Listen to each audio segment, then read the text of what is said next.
Hi అండి, నేను మీ చుట్టాల అబ్బాయి.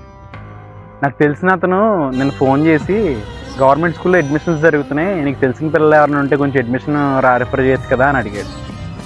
సరే బాబాయ్ నేను చేయిస్తాను, యాక్చువల్లీ మీ అబ్బాయిలు మీ అమ్మాయిలు ఎక్కడ చదువుతున్నారండి అని అడిగాడు. ఏరా బాబు ఏంటి అన్నారు. ఏం లేదు మామూలుగా చెప్పండి, క్యాజువల్గా అడుగుతున్నాను. పలానా కార్పొరేట్ స్కూల్స్ పేర్లు చెప్పాడు నాకు.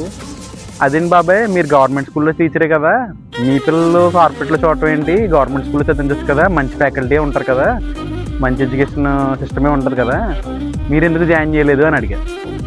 అప్పుడు దానికి ఆయన కోపంగా, నాకు డబ్బులు ఉన్నాయరా, నేను దానికోసం చదివించుకుంటున్నాను, కన్నా డబ్బులు లేని వాళ్ళ కోసం కదా గవర్నమెంట్ స్కూల్ అని చెప్పాను.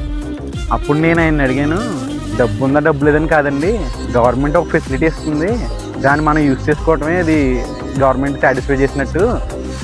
ఇప్పుడు మీ పిల్లలు గవర్నమెంట్ స్కూల్ ఎప్పుడైతే చదివారో ఆ పక్కన మధ్యతరగతి ఉన్న ఫ్యామిలీకి అర్థమవుతుంది అన్నమాట.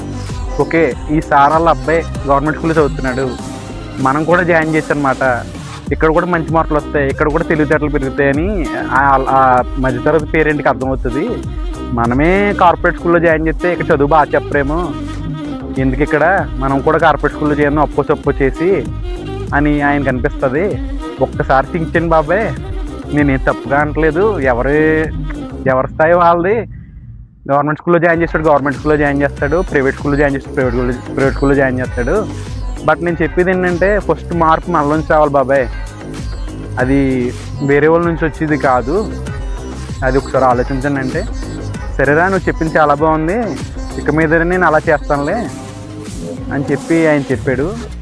నా ఆలోచన మీకు ఎలా అనిపించిందో మీ కామెంట్ రూపంలో తెలియజేసి నన్ను సపోర్ట్ చేసి ఫాలో చేసి చేస్తారని కోరుతూ మీ చుట్టాల అబ్బాయి. Thank you for watching.